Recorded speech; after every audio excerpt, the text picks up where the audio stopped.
Dear students, मैं आज एक टॉपिक तुम लोगों के साथ शेयर करने के लिए आई हूँ और वह टॉपिक है role of hypothalamus in emotion, यानी संवेग में हाइपोथैलेमस की भूमिका। इस टॉपिक को ध्यान से देखने पर हम देखते हैं कि 3 बातें इसमें मुख्य रूप से पाई जाती हैं और वह बात है, पहली है संवेग, यानी व्हाट इज़ इमोशन। नंबर 2, इस टॉपिक में जो बात छिपी हुई है या जिसे हमें क्लियर करना है वह है hypothalamus. That means what is the hypothalamus, what is the meaning of hypothalamus, and what is the structure and function of hypothalamus। Hypothalamus क्या है, इसकी संरचना कैसी है, इसकी बनावट कैसी है और इसके क्या कार्य हैं। और इस टॉपिक में जो तीसरा पॉइंट है जिसे हमें क्लियर करना है, क्लियरली समझना है, वो है what is the relationship between hypothalamus and emotion। Number 3, relationship between hypothalamus and emotion। अब हम देखते हैं कि इमोशन क्या है। इमोशन शब्द को हिंदी में संवेग कहते हैं और इंग्लिश में ये इमोशन है। इस शब्द की उत्पत्ति, इमोशन शब्द की उत्पत्ति लैटिन भाषा के इमूवर शब्द से हुई है, जिसका अर्थ है टू एक्साइट, यानी उत्तेजित करना। अब हम देखते हैं कि हम अपने दैनिक जीवन में इस शब्द का इस्तेमाल बहुत बार करते हैं, इमोशन शब्द का, इमोशनल शब्द का, इमोशनलिटी का। लेकिन मनोविज्ञान में इसका सही क्या अर्थ है, इसको समझने के लिए हमें गहराई में जाना होगा और ये समझना होगा कि ये क्या है। संवेग शब्द जो है वह एक ऐसी अवस्था है ह्यूमन बीइंग की जो कि बिल्कुल ही उत्तेजित अवस्था है। इसका अर्थ है कि इसमें मानव जो है, मनुष्य जो है, वह एक शांत स्थिति में नहीं रहता है और यह शांत स्थिति उसकी शारीरिक स्थिति भी हो सकती है और मानसिक स्थिति भी हो सकती है। इसलिए इसे कहा गया है ये टू एक्साइट, यानी उत्तेजित अवस्था है।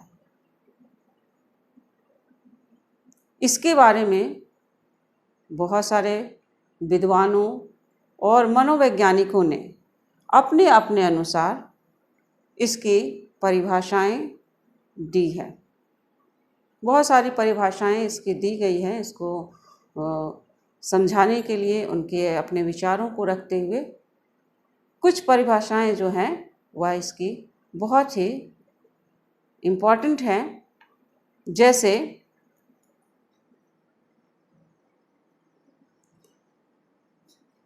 P.T. यंग 1943 के अनुसार संवेग व्यक्ति के एक तीव्र उपद्रव की अवस्था है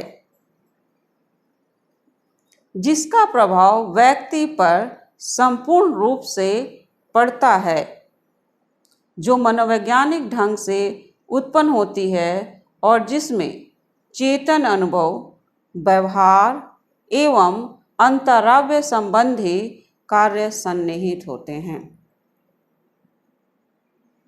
इनकी परिभाषा को सभी जगह से मान्यता प्राप्त है और सभी विद्वानों ने इसको स्वीकार किया है। इस परिभाषा पर ध्यान देने से हम देखते हैं कि संवेग में कुछ खास विशेषताएं पाई जाती हैं, या कह सकते हैं कि संवेग को हम तभी समझ सकते हैं जबकि इनमें कुछ खास अवस्थाएं होती हैं। और उन अवस्थाओं के बाद ही हम कह सकते हैं कि व्यक्ति में संवेग है। उदाहरण के लिए संवेग की अवस्था में हम किसे रख सकते हैं? यह है क्रोध, डर, भय, घृणा, द्वेष। ये जो हैं संवेग के अंतर्गत आते हैं। और जैसा कि आप लोग समझ सकते हैं कि यदि क्रोध की अवस्था में कोई व्यक्ति रहता है, अति क्रोधित रहता है, तो उसके हाव भाव से, उसके बॉडी लैंग्वेज से कोई भी देखकर यह पता लगा सकता है कि व्यक्ति जो है वह एक सामान्य व्यक्ति नहीं दिख रहा है और ना ही वो एक सामान्य अवस्था में है, वह क्रोध की अवस्था में है। तो संवेग की कुछ खास विशेषताएं हैं, उन विशेषताओं पर हम ध्यान देंगे। पहली अवस्था है या पहली विशेषता है वह है कि संवेग एक तीव्र उपद्रव की अवस्था है।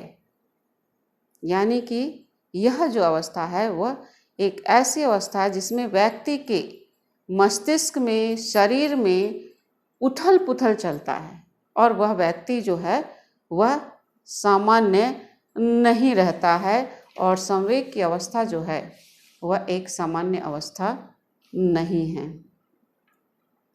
दूसरी विशेषता यह है कि संवेग जो है वह एक जटिल अवस्था है, एक जटिल मनोवैज्ञानिक अवस्था है। कारण क्या है कि संवेग की अवस्था में व्यक्ति में शारीरिक परिवर्तन एवं भाव दोनों ही सम्मिलित रहते हैं। नंबर 3, इसकी जो विशेषता है वह है कि यह तीव्र आंतरिक शारीरिक परिवर्तन होता है। संवेग में क्या होता है कि व्यक्ति के अंदर आंतरिक बहुत सारे शारीरिक परिवर्तन होते हैं जो हमें मशीनों से देखना पड़ सकता है, जो हमें खुली आंखों से नहीं दिखते हैं लेकिन महसूस कर सकते हैं। जैसे क्रोध में रक्तचाप का बढ़ जाना, हृदय की धड़कन बढ़ जाना, डर में शिथिल पड़ जाना, पसीना आना, और आंतरिक रूप से मनुष्य के शरीर में बहुत सारी परिवर्तन होने लगते हैं संवेग की अवस्था में। यह एक आंतरिक शारीरिक परिवर्तन होता है और इसके बाद संवेग में बाह्य शारीरिक परिवर्तन भी होता है। जैसे हमने बताया कि क्रोध की अवस्था में चेहरा लाल होगा, भौहें तन जाएंगी और पसीना आने लगेगा कभी, और बाजू फड़फड़ाने लगेगा गुस्से की अवस्था में। क्रोध की अवस्था में, डर की अवस्था में हम देखते हैं कि किस प्रकार जो है डर की अवस्था में व्यक्ति जो है सन्न रह जाता है, बोल नहीं पाता है। तो बहुत सारे बाह्य परिवर्तन भी संवेग में होते हैं। और आंतरिक और शारीरिक परिवर्तन के साथ साथ इसकी एक और विशेषता जो है वो खास विशेषता यह है कि यह केवल आंतरिक और शारीरिक परिवर्तन नहीं होता है बल्कि इसमें भावना भी जुड़ी होती है, भाव भी होता है। यानी कि व्यक्ति केवल ये नहीं कि क्रोध है, क्रोध के साथ साथ उसके एक भाव है और वो भाव उसके संग जुटा हुआ है और तभी व्यक्ति वैसा व्यवहार करता है। इस प्रकार संवेग को हमने समझा कि संवेग है क्या। तो निष्कर्ष के स्वरूप हम यह कह सकते हैं कि संवेग एक जटिल शारीरिक और मानसिक अवस्था है। जटिल इसलिए क्योंकि इसमें बहुत सारी प्रक्रियाएं शामिल हैं, शारीरिक भी है, मानसिक भी है और भावनात्मक भी है। और यह एक तीव्र उपद्रव की अवस्था है। यह एक तीव्र उपद्रव की अवस्था के कारण यह एक मानसिक प्रक्रिया है और यह एक जटिल मानसिक प्रक्रिया है। अब सेकंड पॉइंट आते हैं हम कि व्हाट इज हाइपोथैलेमस, यानी हाइपोथैलेमस क्या है। तो हाइपोथैलेमस हमारे मस्तिष्क के अग्रभाग में, मस्तिष्क आप लोगों ने पढ़ा भी होगा और नहीं तो पढ़ना भी है, आपको पढ़ भी सकते हैं अपने से भी। और इसमें मस्तिष्क के कई पार्ट्स हैं, ब्रेन पढ़ना है और ब्रेन जो है वह मनुष्य का सबसे मुख्य पार्ट है। और उस ब्रेन के सबसे मुख्य पार्ट जिसको हम फोर ब्रेन या अग्र मस्तिष्क कहते हैं, उसमें पाया जाने वाला हाइपोथैलेमस एक भाग है। और यह अग्र मस्तिष्क के एक भाग में, जैसे उसको दो भागों में बांटा गया है, डायनसेफ्लॉन और टेलेनसेफ्लॉन। डायनसेफ्लॉन में यह जो है पाया जाने वाला तीन मुख्य चीज़ है जो मस्तिष्क में पाया जाता है, वो है थैलेमस, हाइपोथैलेमस और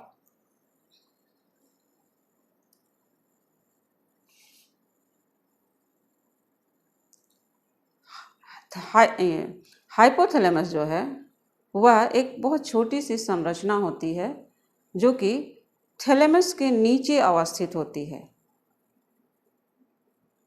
लेकिन यह एक बहुत ही महत्वपूर्ण भाग है हमारे मस्तिष्क का।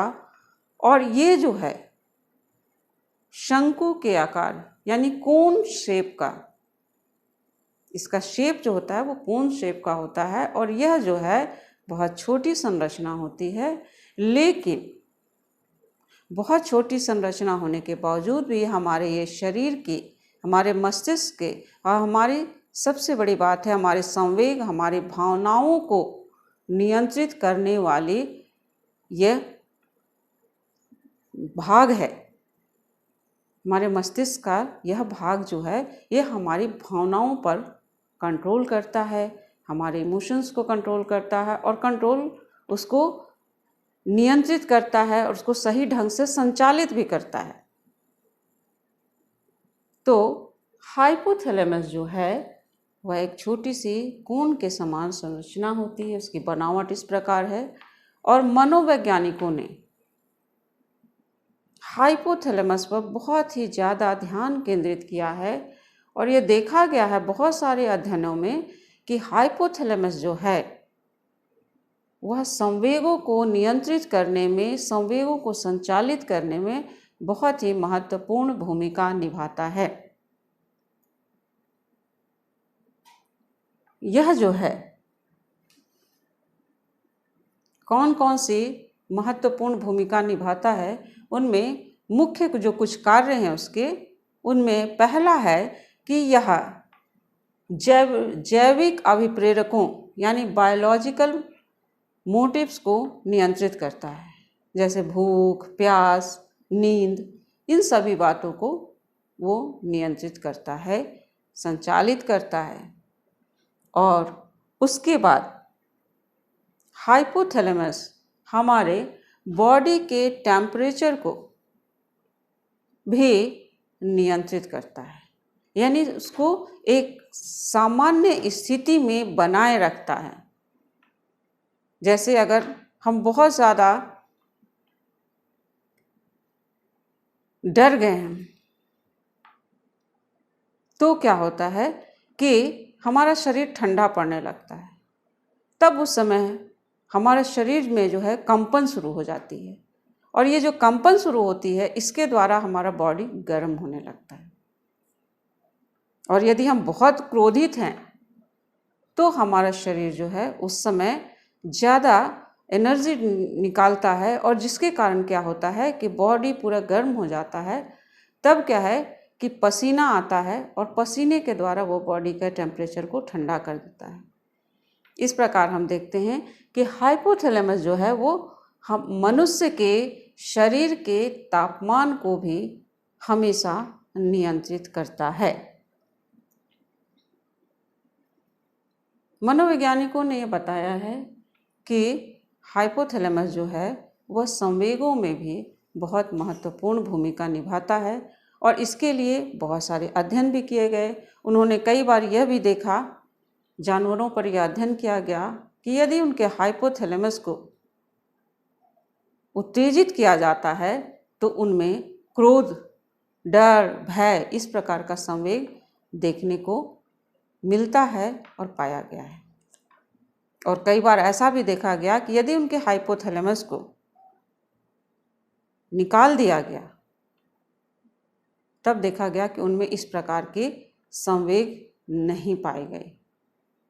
तो इससे ये हमें पता चलता है कि हाइपोथैलेमस जो है वह संवेगों में, इमोशंस में बहुत ही महत्वपूर्ण भूमिका निभाता है और यह जो है हमारे दिन प्रतिदिन के जीवन पर काफ़ी इफ़ेक्ट डालता है, प्रभावित करता है। और ये संरचना जो है वो छोटी सी है, आप इसको देख सकते हैं। हाइपोथैलेमस के फोटो जो है आप देखिए जहाँ भी मिलते हैं और उस पर अध्ययन कीजिए कि वो क्या है और कैसा है। ये एक छोटी सी संरचना है, लेकिन यह जो है मनुष्य के संवेगों में बहुत ही महत्वपूर्ण भूमिका निभाती है और जिसके कारण व्यक्ति जो है वो अपने संवेगों पर, अपने इमोशंस पर